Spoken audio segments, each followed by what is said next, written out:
99 marks लेकर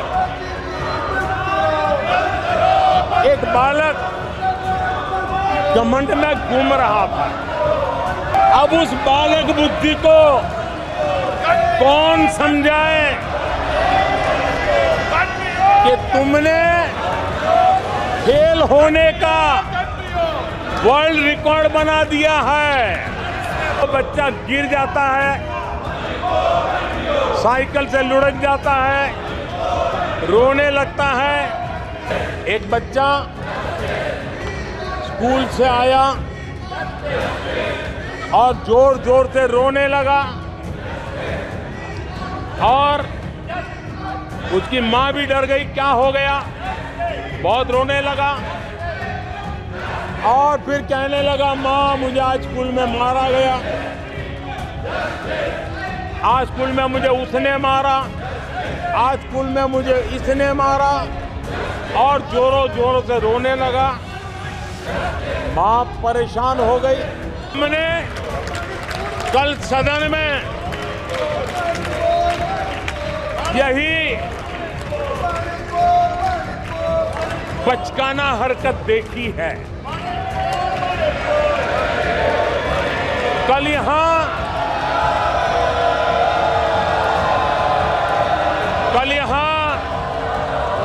बालक बुद्धि का विलाप चल रहा था। बालक बुद्धि में ना बोलने का ठिकाना होता है और न ही बालक बुद्धि में व्यवहार का कोई ठिकाना होता है। और जब ये बालक बुद्धि पूरी तरह सवार हो जाती है तो सदन में भी किसी के गले पड़ जाते हैं। ये बालक बुद्धि अपनी सीमाएं खो देती है तो सदन के अंदर बैठ करके आंखें मारते हैं, आंखें मारते हैं। इनकी सच्चाई आदरणीय सभापति जी अब पूरा देश समझ गया है।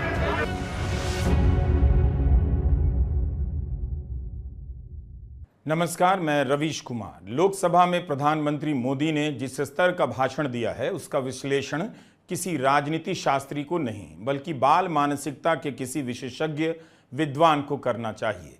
देखना चाहिए कि प्रधानमंत्री के मन में बालक और उसके बचपन की क्या छवि है, बाल बुद्धि का क्या मतलब है। प्रधानमंत्री बचपन के मासूम उदाहरणों को राजनीति के क्रूर रूपक में बदलते जा रहे थे और पेश कर रहे थे। शुरुआत उन्होंने की देश को नेक्स्ट लेवल पर ले जाना है, लेकिन जल्दी ही मोदी अपने लेवल पर आ गए या जिस लेवल पर आए वहां प्रधानमंत्री को देखकर अच्छा तो नहीं लगा। आज जिस तरह से प्रधानमंत्री ने बालक, बाल मन और बाल बुद्धि का चित्रण किया है, घर परिवारों में माँओं, पिताओं और परिवार के सदस्यों का बच्चों के प्रति नजरिया बदल सकता है। पता चल रहा था कि वे राहुल गांधी की आलोचना बच्चों के किस्सों से कर रहे थे, लेकिन उन्हें इसका ध्यान रखना चाहिए था कि इससे बच्चों के साथ सार्वजनिक जीवन में कितना अन्याय होता जा रहा है। यही आलोचना वे राहुल गांधी का नाम लेकर आसानी से कर सकते थे। पूरे भाषण में उन्होंने नेता विपक्ष का एक बार भी नाम नहीं लिया। जहां तक मैंने सुना, अखिलेश यादव का जरूर लिया और उन्होंने संबोधित कर तुलसी का दोहा पढ़ा। जिस तुलसी ने रामायण में भगवान राम के बाल रूप का कितना सुंदर और मार्मिक चित्रण किया है, हठ का भी चित्रण किया है, प्रधानमंत्री पूरे भाषण में बालक और बालक बुद्धि का मजाक उड़ाते रहे। एक किस्सा याद आता है। आदरणीय सभापति जी, मुझे किस्सा याद आता है। 99 मार्क्स लेकर एक बालक घमंड में घूम रहा था और देश सबको दिखाता था, देखो कितने ज्यादा मार्क्स आए हैं। तो लोग भी जब 99 सुनते थे तो शाबाशी देते थे, बहुत उसको हौसला बुलंद करते थे। तो फिर उनके टीचर आए कि भैया किस बात की मिठाई बांट रहे हो, ये 100 में से 99 नहीं लाया, ये तो 543 में से लाया है।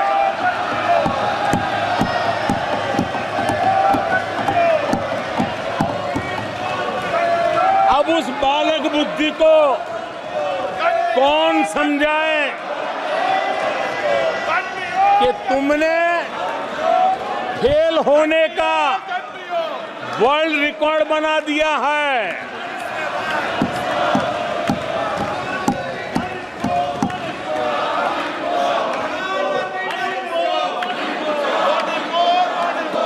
कोई छोटा बच्चा साइकिल लेके निकला है और अगर वो बच्चा गिर जाता है, साइकिल से लुढ़क जाता है, रोने लगता है, तो कोई बड़ा व्यक्ति आकर के उसके पास पहुंच जाता है और उसको कहता है देखो चींटी मर गई, देखो चिड़िया उड़ गई, अरे देखो तुम तो बहुत बढ़िया साइकिल चलाते हो, अरे तुम तो गिरे नहीं हो। ऐसा करके उसका जरा मन ठीक करने के लिए प्रयास करते हैं, उसका ध्यान भटका करके उस बच्चे का मन बहला देते हैं। तो आजकल बच्चे का मन बहलाने का काम चल रहा है।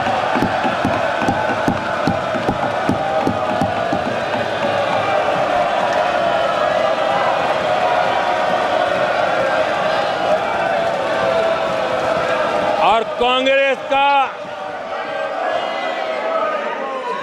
के लोग और उनका इकोसिस्टम आजकल ये मन बहलाने का काम कर रहा है। प्रधानमंत्री मोदी के भाषण में जब जब बालक का जिक्र हुआ है, आप भी देखिए वह बालक कैसा है।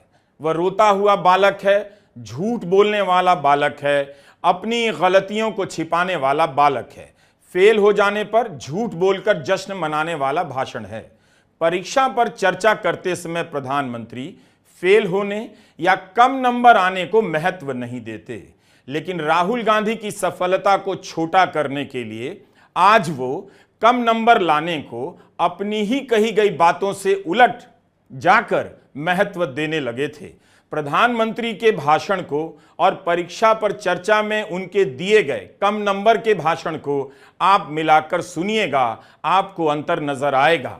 प्रधानमंत्री मोदी ने आज बचपन से उसकी स्वाभाविकता, मासूमियत छीन ली। उनके किस्सों में जितनी बार बालक आया, बालक बुद्धि का जिक्र हुआ, कभी आप उस पर जरूर सोचिए। उन्होंने बालक बुद्धि को नकारात्मक रूप में स्थापित किया। वे बालक बुद्धि की सद्बुद्धि की बात कर रहे थे, एक तरह से बालक बुद्धि का उपहास उड़ाते रहे और क्रिमिनलाइज करते रहे।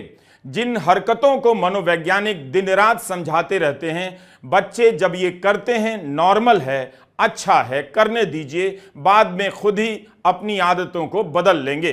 बच्चे की समझ तो सबसे निश्चल, दुनियादारी के छल प्रपंच से परे माने जाती है, लेकिन प्रधानमंत्री मोदी अपनी राजनीति में बाल बुद्धि को छल प्रपंच के रूप में स्थापित कर रहे थे। आजकल सिंपैथी गेन करने का एक नई ड्रामेबाजी शुरू की गई है, नया खेल खेला जा रहा है। मैं एक किस्सा सुनाता हूं। एक बच्चा स्कूल से आया और जोर जोर से रोने लगा और उसकी मां भी डर गई, क्या हो गया, बहुत रोने लगा और फिर कहने लगा, मां मुझे आज स्कूल में मारा गया,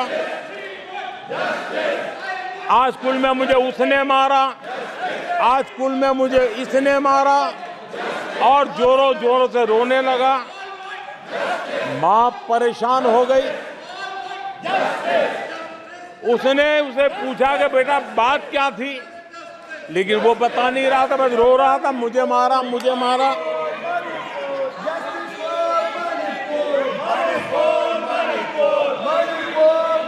बच्चा ये नहीं बता रहा था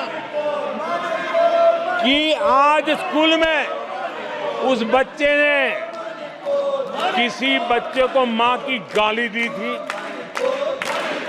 उसने ये नहीं बताया किसी बच्चे की किताबें उसने फाड़ दी थी।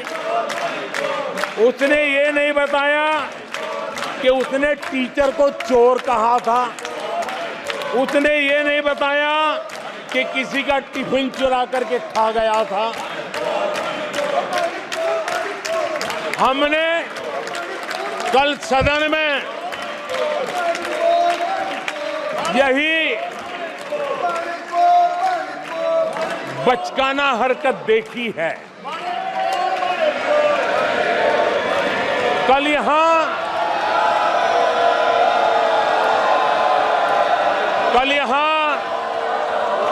बालक बुद्धि का विलाप चल रहा था।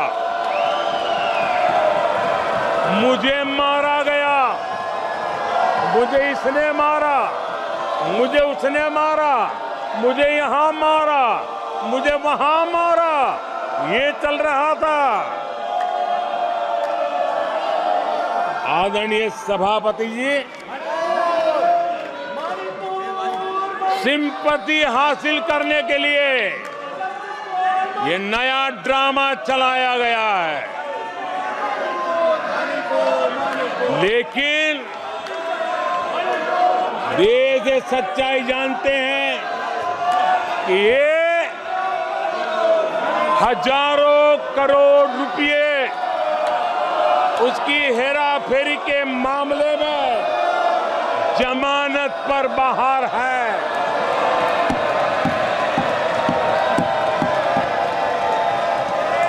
ये ओबीसी वर्ग के लोगों को चोर बताने के मामले में सजा पा चुके हैं।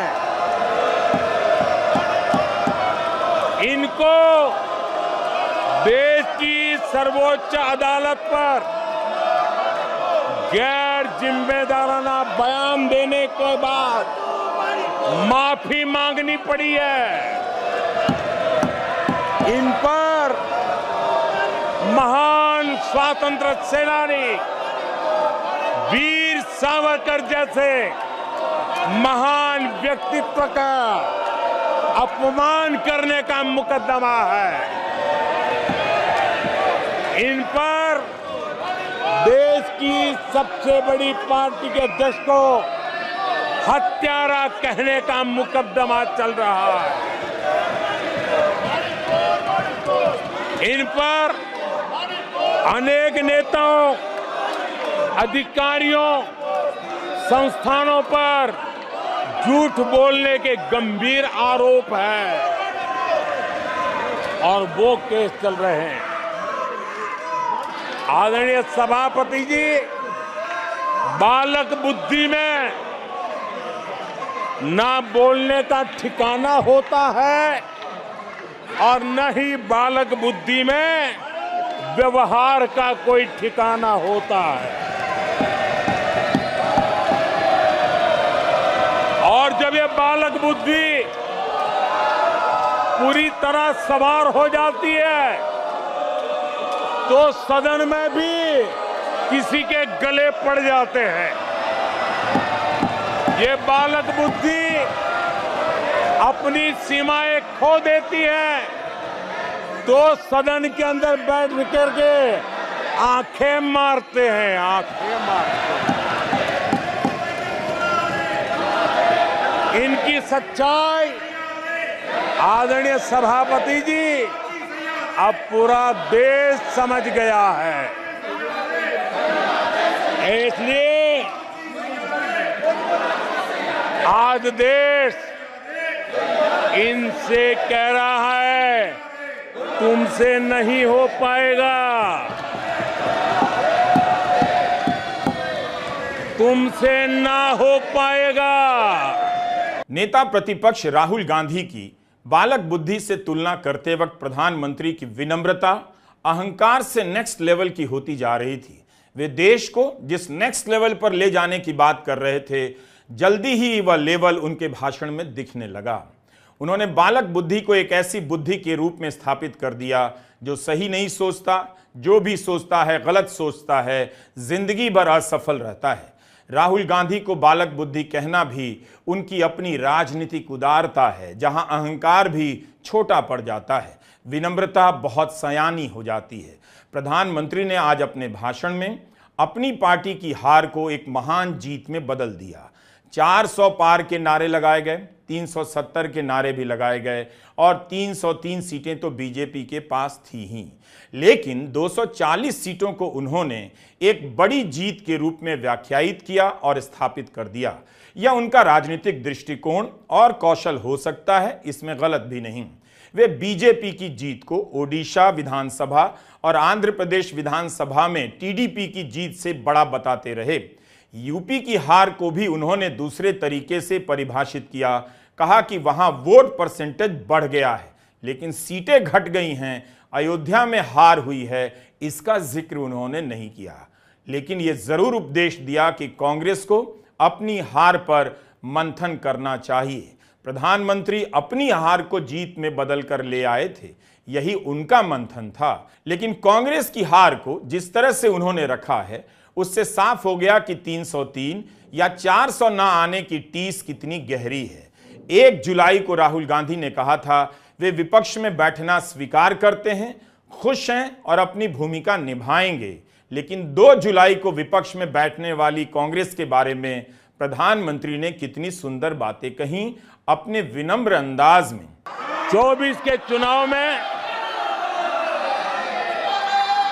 कांग्रेस के लिए भी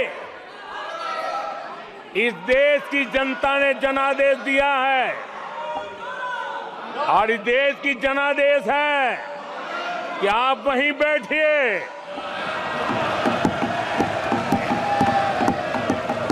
विपक्ष में ही बैठो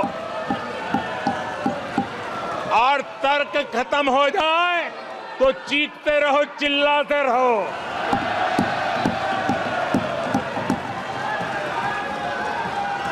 आदरणीय सभापति जी, कांग्रेस के इतिहास का ये पहला मौका है जब लगातार 3 बार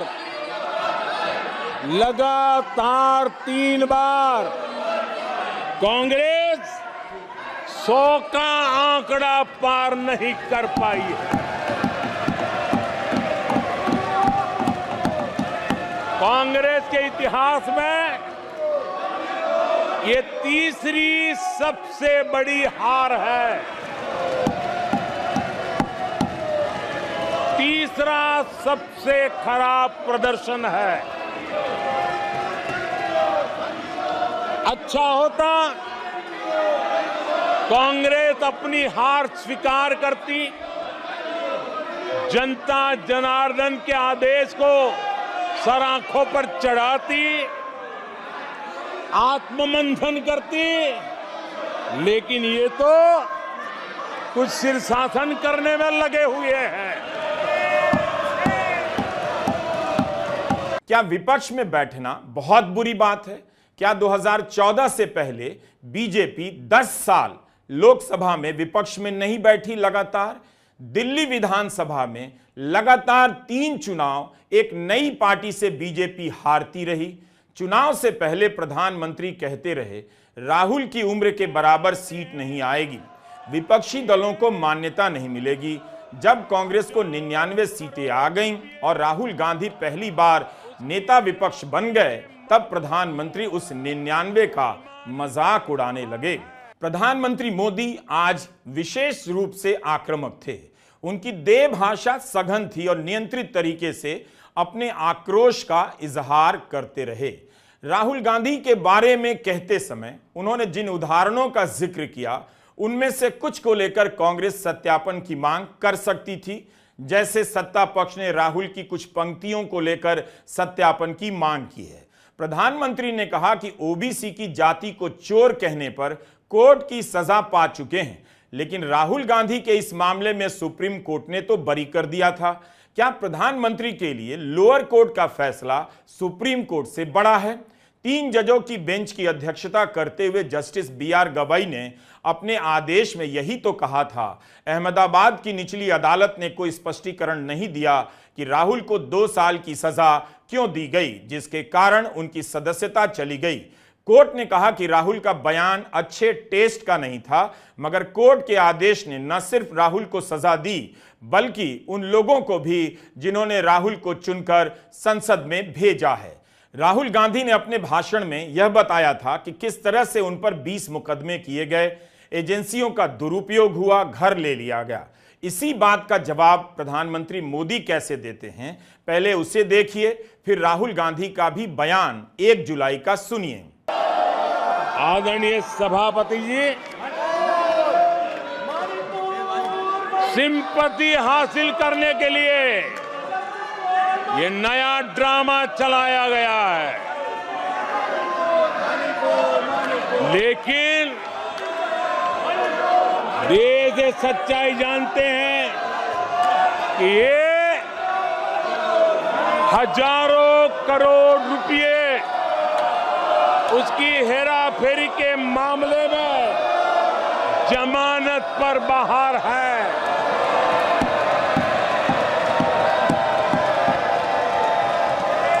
ये ओबीसी वर्ग के लोगों को चोर बताने के मामले में सजा पा चुके हैं। इनको देश की सर्वोच्च अदालत पर गैर जिम्मेदाराना बयान देने के बाद माफी मांगनी पड़ी है। इन पर महान स्वातंत्र सेनानी वीर सावरकर जैसे महान व्यक्तित्व का अपमान करने का मुकदमा है। इन पर देश की सबसे बड़ी पार्टी के अध्यक्ष को हत्यारा कहने का मुकदमा चल रहा है। I myself was attacked. Sir, ये संसद टीवी का नया फॉर्मेट देखा है, आधा आधा, ये पहले देखा नहीं हमने। I myself was attacked by order of the government of India, by order obviously of the Prime Minister of India. 20 plus cases, 2-year jail sentence, my house taken away, no problem. Relentless attack in the media, 24/7, every single day, abuse, attack. And then the most enjoyable and beautiful part of it, 55 hours of interrogation by the ED. No, which I really enjoyed. Because by the end of the interrogation, the officer off camera, he switched off the camera and then he asked me, Rahul ji, you've been sitting here 55 hours. आप पत्थर जैसे हो, आप हिलते क्यों नहीं हो? मुझसे सवाल पूछा उसने। प्रधानमंत्री मोदी ने केवल ओबीसी कहा, यह नहीं कहा कि ललित मोदी के संदर्भ में राहुल गांधी ने बयान दिया था। उसे ओबीसी के अपमान का मुद्दा बनाया गया, लेकिन कोर्ट में तो नहीं टिका। 2019 के चुनाव के एक पुराने मुद्दे को 2023 में सक्रिय किया गया, जब गुजरात के एक कोर्ट से फैसला आया। प्रधानमंत्री मोदी ने 370 का भी जिक्र किया। उन्होंने कहा कि 370 के समय भारत का संविधान जम्मू कश्मीर की सीमा में प्रवेश नहीं कर सकता था। यहां संविधान सर पर रखकर नाचने वाले लोग संविधान को जम्मू कश्मीर में लागू करने का हौसला नहीं रख सकते थे।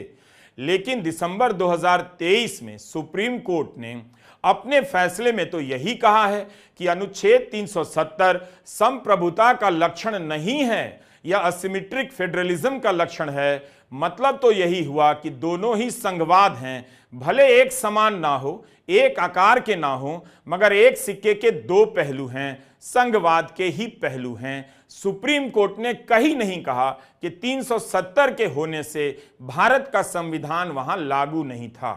भारत का संविधान जम्मू की कश्मीर की सीमा में प्रवेश नहीं कर सकता था और यहां संविधान सर पे रख करके नाचने वाले लोग संविधान को जम्मू कश्मीर में लागू करने का हौसला नहीं रखते। जब 370 से जम्मू कश्मीर में सब कुछ बदल ही गया तो कश्मीर घाटी की 3 सीटों पर बीजेपी ने उम्मीदवार खड़े क्यों नहीं किए? इसका जवाब प्रधानमंत्री ने आज के भाषण में नहीं दिया। इसका भी नहीं कि लद्दाख में बीजेपी क्यों हार गई, इसका जवाब उनके भाषण से आना चाहिए था। प्रधानमंत्री मोदी की बोलने की यानी लंग्स की कैपेसिटी का आज अंदाजा मिल गया। कमाल की है। विपक्ष की तरफ से नारेबाजी बढ़ती चली जा रही थी और उनकी आवाज ऊंची होती जा रही थी, थके भी नहीं। प्रधानमंत्री पहले भी कई बार 2014 से पहले के भारत का राजनीतिक चित्रण कर चुके हैं, लेकिन आज वे काफी देर तक 2014 के समय की याद दिलाते रहे, यानी जब उन्हें प्रचंड बहुमत मिला था और वे प्रधानमंत्री बने। काफी लंबे समय के लिए वे अतीत के उस काल खंड में चले गए और वहां से उन्होंने लोकसभा को संबोधित करना शुरू कर दिया कि जैसे वो स्पष्ट बहुमत लाने वाले दल के नेता हैं। प्रधानमंत्री मोदी ने 2014 से पहले के 7 शब्दों का जिक्र किया कि भारत में कुछ नहीं हो सकता है। आदरणीय सभापति जी, 2014 के उन दिनों को याद कीजिए। उन 2014 के उन दिनों को याद करेंगे तो हमारे ध्यान में आएगा कि हमारे देश के लोगों ने उनका आत्मविश्वास खो चुका था। देश निराशा की गर्त में डूब चुका था। ऐसे समय 2014 के पहले देश ने जो सबसे बड़ा नुकसान भुगता था, जो सबसे बड़ी अमानत खोई थी, वो था देशवासियों का आत्मविश्वास।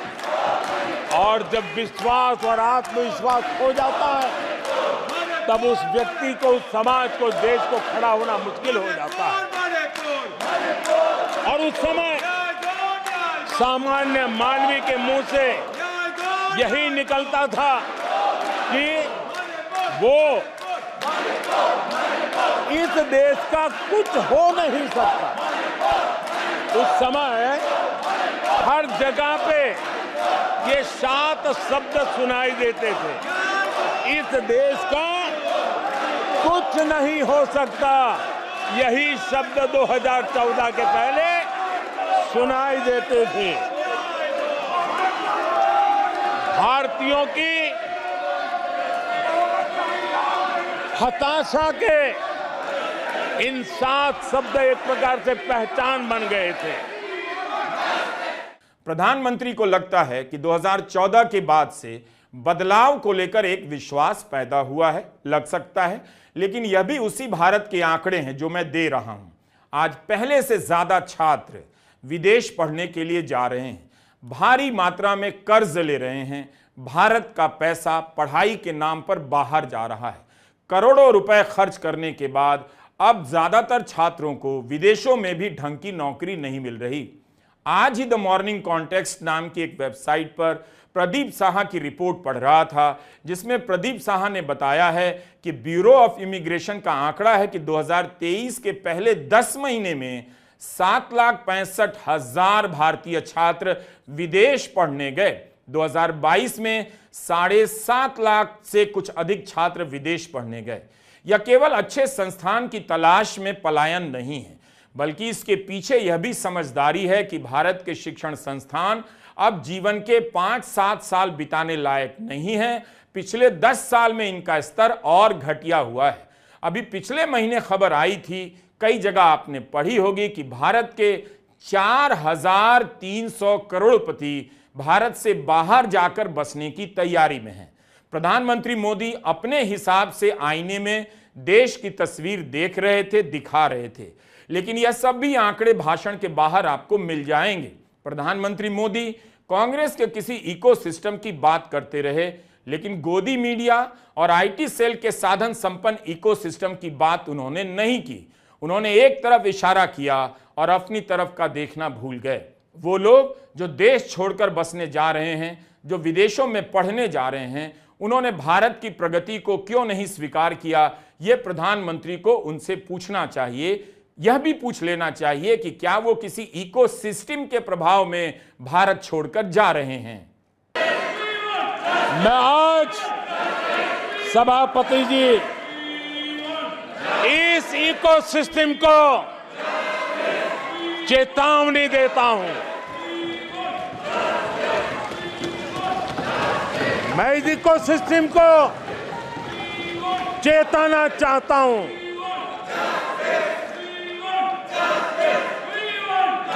इकोसिस्टम की जो हरकतें हैं, जिस तरह इकोसिस्टम ने ठान लिया है कि देश की विकास यात्रा को रोक देंगे, देश की प्रगति को डिरेल कर देंगे, मैं आज इकोसिस्टम को बता देना चाहता हूं, उसकी हर साजिश का जवाब अब उसी की भाषा में मिलेगा।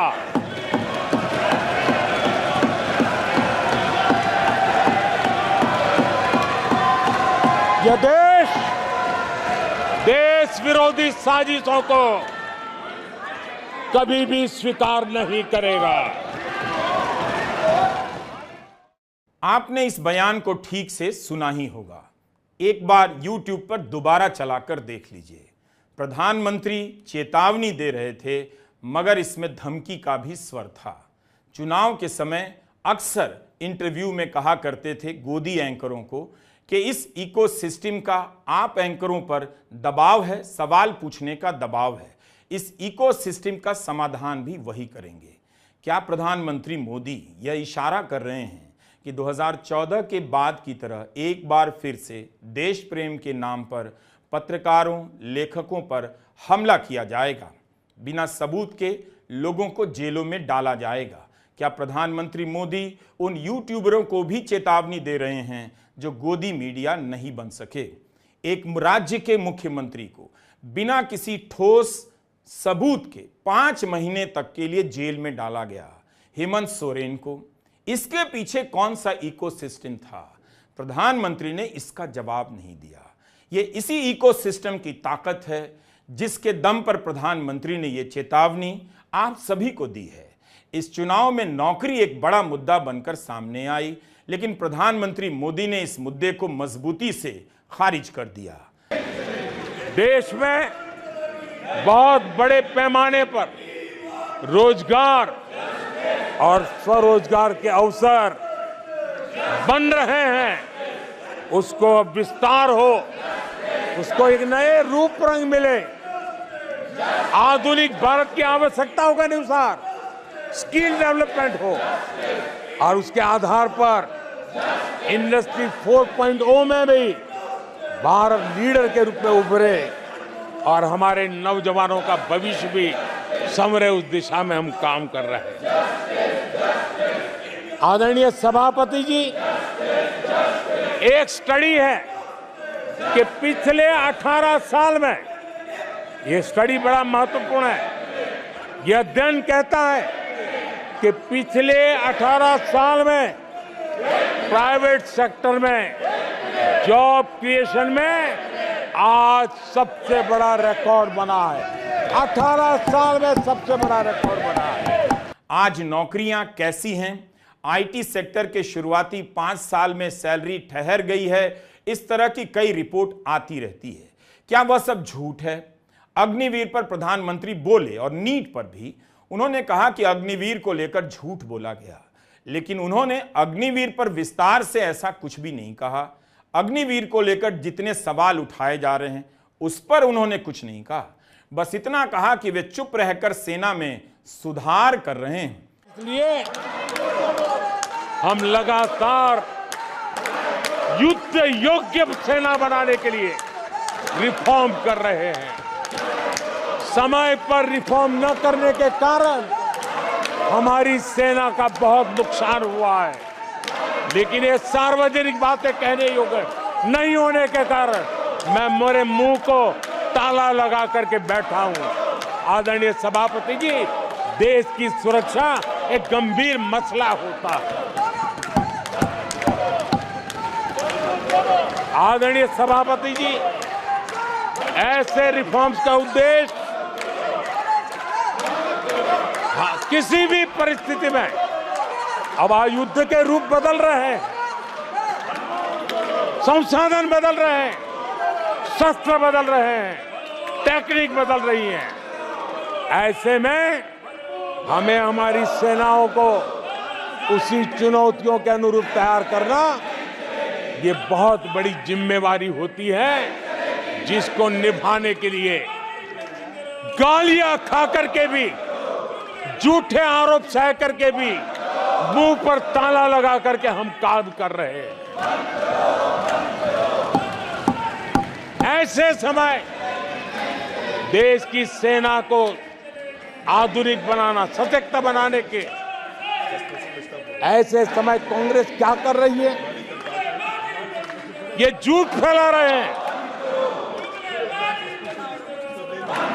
डिफेंस रिफॉर्म्स के प्रयासों को कमजोर करने का षड्यंत्र कर रहे हैं। देश के हर विद्यार्थी को, देश के हर नौजवानों को कहूंगा कि सरकार ऐसी घटनाओं को रोकने के लिए अत्यंत गंभीर है और युद्ध स्तर पर हम अपनी जिम्मेवारियों को पूरा करने के लिए एक के बाद एक कदम उठा रहे हैं। युवाओं के भविष्य के साथ खिलवाड़ करने वालों को कतई छोड़ा नहीं जाएगा। नीट के मामले में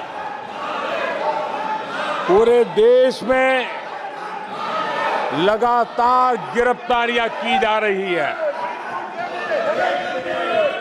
केंद्र सरकार पहले ही एक कड़ा कानून बना चुकी है। परीक्षा कराने वाले पूरे सिस्टम को पुख्ता करने के लिए जरूरी कदम उठाए जा रहे हैं। देश भर में हो रहे पेपर लीक पर प्रधानमंत्री ने इतना ही कहा। आज ही राहुल गांधी ने प्रधानमंत्री मोदी को पत्र लिखा था कि नीट को लेकर लोकसभा में बहस होनी चाहिए।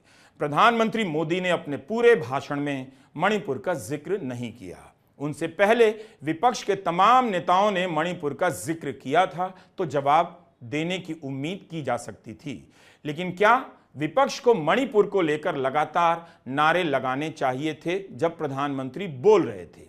एक दो बार के लिए नारे लगाए जा सकते हैं, लेकिन पूरे भाषण के दौरान नारे लगाने की रणनीति सही नहीं लगी। विपक्ष को प्रधानमंत्री का भाषण भी धीरज से सुनना चाहिए था। सरकार की तरह नियमों का उल्लेख कर सत्यापित करने की मांग करनी चाहिए थी कि कहां कहां प्रधानमंत्री गलत बोल रहे हैं और कहां सत्यापित किए जाने की जरूरत है। लेकिन यही बात सरकार से भी है, उसे भी सोचना चाहिए था कि मणिपुर का जिक्र प्रधानमंत्री क्यों नहीं करते हैं। इसमें मणिपुर का क्या गुनाह है? जब मणिपुर को लेकर नारे शुरू हुए तभी प्रधानमंत्री मोदी मणिपुर को आश्वस्त कर सकते थे कि बोलने वाले हैं, वे मणिपुर को कुछ संदेश दे सकते थे। जिद पर तो प्रधानमंत्री भी अड़े रहे। जब मणिपुर को लेकर नारे लगते रहे उन्हें अनदेखा करना चाहिए था। जब भी आप विपक्ष के नारे लगाने पर विचार करें, इस बिंदु पर भी विचार करें। रक्षा मंत्री राजनाथ सिंह ने प्रधानमंत्री के भाषण के दौरान लगातार नारे लगाए जाने की घटना की निंदा की। कि विपक्ष का यह बर्ताव सही नहीं था। बाद में गृहमंत्री अमित शाह ने स्पीकर से कहा कि इस निंदा प्रस्ताव को सदन के पटल पर लाया जाए और निंदा प्रस्ताव ध्वनि मत से स्वीकृत हुआ। आदरणीय सभापति जी,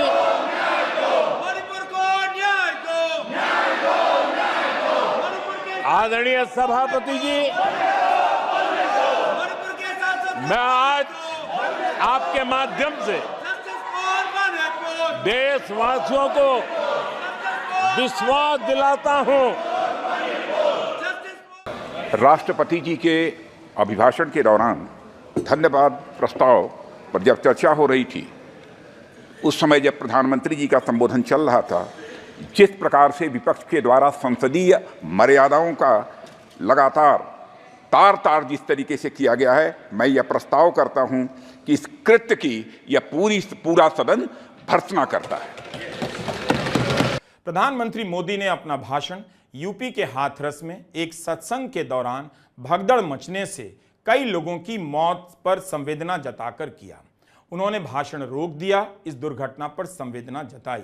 खबरें आ रही हैं कि मरने वालों की संख्या 100 से भी ज्यादा हो सकती है। यह शुरुआती सूचना है, हम बहुत ज्यादा अभी इसकी जानकारी नहीं रखते हैं।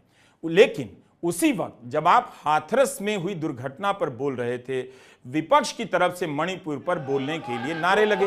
प्रधानमंत्री ने तब भी अनदेखा कर दिया। प्रधानमंत्री मोदी का भाषण लंबा है। मेरे लिए यह दावा करना कि सभी पहलू इसमें शामिल हैं सही नहीं होगा। कई पहलुओं पर आज के लिए छोड़ रहा हूं, आगे अवसर आया तो विश्लेषण में शामिल करूंगा। प्रधानमंत्री के बयानों के उल्लेख का अवसर आ ही जाता है, लेकिन आज उनके भाषण में जो दिखा वो चिंता का कारण होना चाहिए। संसद सत्र की शुरुआत में उन्होंने जिस सहमति और सहयोग की बात की, ऐसी बातों की उदारता औपचारिकता के 2 पल भी टिक नहीं पाई। उन्होंने जिस गर्व से कहा कि मोदी न झुका है न झुकेगा, वो टकराव की राजनीति की याद दिला गए। नमस्कार, मैं रवीश कुमार।